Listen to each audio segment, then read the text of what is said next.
जय हिंद साथियों, स्वागत है आपका अपने YouTube channel Upendra smart classes में। दोस्तों, आज हम पढ़ने वाले हैं प्रश्नावली 3.2 का पार्ट 2। ठीक है ना। किसी ने खूब कहा है, लग चुकी तरम मंजिल की खुद को आग में झोंक देंगे, लग चुकी तरम मंजिल की खुद को आग में झोंक देंगे, ठोकरें कहती है मारे जाओगे, हौसले कहते हैं देख लेंगे। आइए दोस्तों, बढ़ते हैं प्रश्न की तरफ।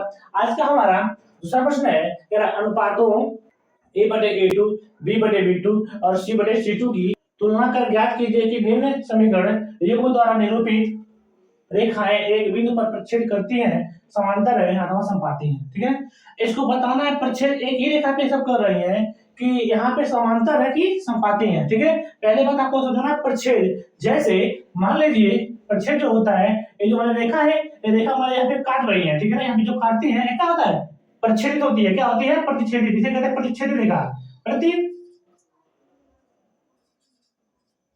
प्रतिच्छेद रेखा। ठीक है ना, इसी को कहते हैं, इसी रेखा को कहते हैं संगत। ठीक है ना, संगत कहते हैं, इसको हम संगत भी कह सकते हैं। अब देखिए दूसरा बात क्या है, समांतर। यदि कोई रेखा ऐसे जा रहा है, ठीक है ना, इसके समांतर है ना, तो इसी रेखा को कहते हैं हम क्या कहते हैं, संगत रेखा। क्या कहते हैं, संगत रेखा। संगत भी कहते हैं और इसी को समांतर भी कहते हैं। क्या कहते हैं, समांतर भी कहते हैं। आई बात समझ में? इतना बात आपको क्या समझ आया। तीसरा बात क्या कह रहा है, संपाती जो रेखा। और संपाती का मतलब ये हो गया, यह रेखा एक ही पे जाता है। ऐसे मान लीजिए रेखा यहाँ गया और इसी पर फिर दोबारा रेखा जाता है, इसी रेखा को क्या कहते हैं, संपाती रेखा। इस रेखा को क्या कहते हैं भैया, संपाती रेखा। संपाती रेखा कहते हैं। और संपाती रेखा को कहते हैं हम क्या, असंगत रेखा। क्या, असंगत रेखा। आई बात समझ में? क्षैतिज रेखा को कहते हैं हम संगत रेखा, और जो संगत रेखा जो होता है उसको हम समांतर रेखा भी बोलते हैं। या समांतर रेखा को हम संगत रेखा कहते हैं। समांतर जो रेखा होता है, जो हमारा समांतर रेखा है ना, समांतर रेखा को हम संगत रेखा भी कहते हैं। आई बात समझ में? ठीक। और जो तीसरा हमारा क्या है, संपाती रेखा। संपाती रेखा को हम असंगत रेखा भी कहते हैं। ये बात क्लियर हो गया समझ में? अब देखिए जो प्रतिच्छेदी रेखा में जो होता है, प्रतिच्छेदी जो रेखाएं होती है, देखिए प्रतिच्छेद जो रेखा होती है, प्रतिच्छेद रेखा जो होता है, इसमें क्या होता है, इसमें a बटे a2 बराबर होता है b बटे b2। इसमें क्या होता है, a समांतर नहीं होती है, नॉट इक्वल टू, मतलब बराबर नहीं होता है। आई बात समझ में? या ऐसे भी कर सकते हैं, नॉट इक्वल टू c1 बटे c2 कर सकते हैं, मतलब ये तीनों जो होता है बराबर नहीं होती है। पहला हो गया प्रतिच्छेद वाला हो गया। दूसरा क्या कह रहा है, जो हमारा क्या है, समांतर है। समांतर में क्या हो गया, a बटे a2 बराबर b बटे b2। ठीक है ना, ये हमारा क्या तो समांतर होता है। ठीक है, या कह सकते हैं c बटे c2। ये हमारा क्या तो समांतर होता है। क्या होता है, समांतर होता है, समांतर रेखा होता है इसे। ठीक है, और तीसरा हमारा क्या कह रहा है, संपाती जो होती है वह होता है a बटे a2। ठीक है ना, बराबर b बटे b2 not equal to c बटे c2। ठीक है ना, ये हमारा क्या होता है, संपाती होता है, संपाती होता है। देखिए अब इसी को एक प्रतिच्छेद का है ना, ये प्रतिच्छेद का है। प्रतिच्छेद को क्या कहते हैं, संगत भी कहते हैं। हम क्या कहते हैं, संगत भी कहते हैं। और समांतर को क्या कहते हैं, हम संगत कहते हैं। ठीक है, संगत कहते हैं। लेकिन जो हमारा संपाती से हम क्या कहते हैं, असंगत कहते हैं। ठीक है ना, आई बात समझ में? इस तरह से चलिए इसको हम सॉल्व करते रहे हैं। चलिए अब इसको हम बनाते हैं। देखिए लिखेंगे यहाँ पे सॉल्व। ठीक है, लिखेंगे यहाँ पे सॉल्व हो गया। अब देखिए जरा अनुपातों a1 बटे a2, b1 बटे b2 और c1 बटे c2 की तुलना कर ज्ञात कीजिए। ठीक है, सबसे पहले क्या करना है, इन दोनों समीकरणों को, जो पहला समीकरण यहाँ पे हुआ है और जो यहाँ पे है, इन दोनों समीकरणों को हम तुलना करेंगे a1 बटे a2, b1 बटे b2, c1 बटे c2 से। अब देखिए यहाँ पे लिखेंगे समीकरण, तो रहने दीजिए, सीधे लिख दीजिए। अब देखिए यहाँ पे इसी को तुलना करके हम लिख दे रहे हैं। a1 बराबर क्या है भैया, a1 बराबर है समीकरण x लिख रहे हैं, समीकरण 1 से। ठीक है ना, 5x माइनस 4y प्लस 8 बराबर 0 है ना। तो यहाँ पर a1 बराबर भैया 5। ठीक है ना, b1 बराबर भैया माइनस का 4, c1 बराबर भैया 8 हो गया। ठीक है ना, ये हो गया। अब जो समीकरण हमारा 2 है, समीकरण 2 से। ठीक है ना, अब समीकरण 2 से मतलब 7x प्लस 6y माइनस का 9 बराबर 0, ये हो गया, ठीक है ना। अब इसको हम क्या करेंगे, अब यहाँ पे a1 b1 c1 माने है ना, तब यहाँ पे a2 बराबर 7 हो गया, b2 बराबर भैया आपका 6 हो गया, और c2 बराबर आपका कितना हो गया भैया, माइनस का 9 हो गया।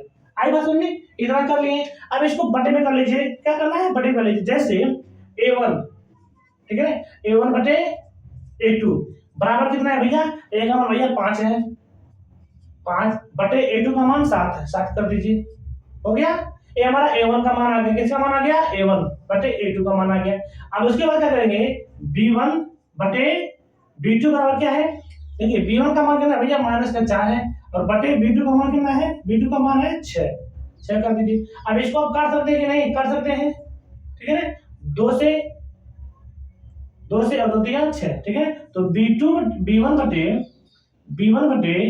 b2 बराबर का आ गया -2/3, ठीक है ना, ये हमारा हो गया। इसके बाद c1 बटे c2 बराबर कितना, ठीक है, c1 का मान कितना है भैया, यहाँ पर c1 का मान है 8 कर दिए, बटे और c2 का मान है भैया माइनस का 9 हो गया। अब यहाँ पर हमारा c1 बटे c2 का मान आ गया, ठीक है ना। अब देखिए कोई इसमें से a1 बटे a2, b1 बटे b2, c1 बटे c2, कोई इसमें से समांतर आ रहा है, मान देखिए 5 बटे 7 है, और यहाँ पर -2/3 है, यहाँ पे 8/9 है, कोई समांतर नहीं है। देखिए यह हो गया, इतना होने के बाद इसको लिखेंगे कैसे, देखिए a1 बटे a2 बराबर b1 बटे b2 बराबर c1 बटे c2। क्या ये तीनों समान है, नहीं है, तो ऐसे काट देंगे इसको, मतलब नहीं समान है, काटने वाला किसमें है, परिच्छेद में है ना। तो ये भी बताएं आपको, जो नहीं बराबर रहेगा कटा रहेगा, ऐसे नॉट इक्वल टू 0 रहेगा, इसको हम क्या लिखेंगे, परिच्छेद लिखेंगे। यह अतः यह समीकरण क्या है भैया, प्रतिच्छेदित है, प्रतिच्छेद है। आई बात में, इस तरह से हम इसको कर लेंगे, ठीक है, ये हमारा हल हो गया। अब इसी तरह दूसरा समीकरण हम लगाएंगे। अब इन सवालों को हम सॉल्व कर दे रहे हैं, इसको भी उसी तरह से हम सॉल्व करेंगे, लेकिन सॉल्व, ठीक है ना। अब समीकरण हमारा फर्स्ट हो गया, ये हमारा सेकंड हो गया। देखेंगे समीकरण 1 से, तो a1 बराबर भैया कितना 9, ठीक है ना, b1 बराबर 3, c1 बराबर 12 हो गया। आई बात समझ में, a1 बराबर 9, b1 बराबर 3 और c1 बराबर 12, ये हो गया। अब समीकरण 2 से लिखेंगे, समीकरण 2 से, ठीक है ना। अब इसको मतलब a1 वाला था, a1 b1 c1 था, अब a2 इसमें a2 बराबर 18, ठीक। उसके बाद b2 बराबर 6 हो गया, ठीक, और c2 बराबर आपका हो गया कितना 24 हो गया। इतना बात आपको क्लियर समझ आ गया। अब क्या करेंगे यहाँ पर, अब देखिए, अब यहाँ पर a1 बटे a2 बराबर कितना है भैया, a1 का मान 9 है और a2 का मान कितना 18 है, ये देखिए कट जाएगा, 9 कर 9 9 दूनी 18, ठीक है ना। तो मतलब a1 बटे a2 बराबर कितना आ गया, 1/2 आ गया, कितना आ गया, 1/2 आ गया, ये हमारा आ गया a1 बटे a2 का। उसके बाद क्या निकालेंगे यहाँ से, b1 बटे b2 बराबर कितना है, देखिए b1 का मान है 3, उसके बाद c1 का मान कितना है, सॉरी b2 का मान कितना है 6, ठीक है। इस तरह से इसको काट दीजिए, 3 गुने 3 3 दूनी 6, तो मतलब b1 बटे b2 बराबर 1/2 आ गया, ठीक है ना, इतना आ गया है। उसके बाद क्या करेंगे, अब c1 बटे c2 से, तो c1 का मान भैया 12 है, 12 हो गया। अब देखिए c1 बटे c2, ठीक है ना, c1 का मान कितना भैया 12 है और c2 का मान हमारा 24 है, ठीक है, 24 है, 12 करने 12 12 दूनी 24, c1 बटे c2 बराबर हमारा आ गया 1 बटे कितना भैया 2 आ गया। अब देखिए यहाँ पर तीनों समीकरण जो हमारा दिया हुआ है क्या समान है, उसके बाद लिखेंगे यहाँ पर, ठीक है, लिखेंगे a1 बटे a2 बराबर b1 बटे b2 बराबर c1 बटे c2। हमारा यहाँ पर तीनों समीकरण क्या है, समान है। जब समान है तब क्या पढ़ेंगे अभी, समान रहेगा उसको क्या लिखेंगे, समांतर लिखेंगे समांतर, ठीक है ना, समांतर। उसके बाद समांतर राशि को क्या कहते हैं, संगत भी कहते हैं, क्या कहते हैं, संगत भी कहते हैं। आई बात समझ में। क्या हो गया। अब देखिए हमारा दूसरा है, देखिए इसको हम लिख दिए यहाँ पर, ये हो गया पहला और ये हो गया हमारा दूसरा। अब इसको लिखेंगे साल, ठीक है। उसके समीकरण, समीकरण एक से, तो ए वन बराबर भैया 6, ठीक है ना। बी2 बराबर, सॉरी बी वन बराबर कितना है, बी1 बराबर है माइनस का 3, सी1 बराबर कितना है 10 हो गया।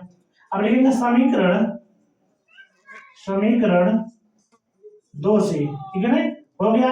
अब यहां पर लिखेंगे ए2 बराबर कितना है 2 है, बी2 बराबर कितना है माइनस का 1 है, क्योंकि यहाँ पे y बार है, y के जगह पे कुछ है नहीं वहां पर, इसलिए वहां पर 1 मान लेते हैं। जब भी इस तरह कंडीशन आएगा, चाहे x रहे चाहे y रहे, तो वहां पर हम 1 मान लेंगे, ठीक है ना। और चिन्ह जो रहेगा वही चिन्ह हम लेंगे, माइनस करेगा तो माइनस लगा देंगे, प्लस करेगा तो प्लस लगा देंगे, ठीक है।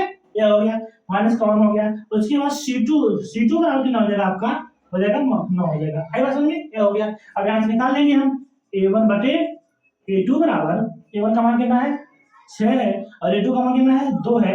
इसको हम काट देंगे, 2 3 6 और 2 करने 2, तो a1 बटे a2 बराबर आपका आ जाएगा कितना 3, बटे में क्या है 1 है, उससे हमें कुछ लेना देना नहीं है।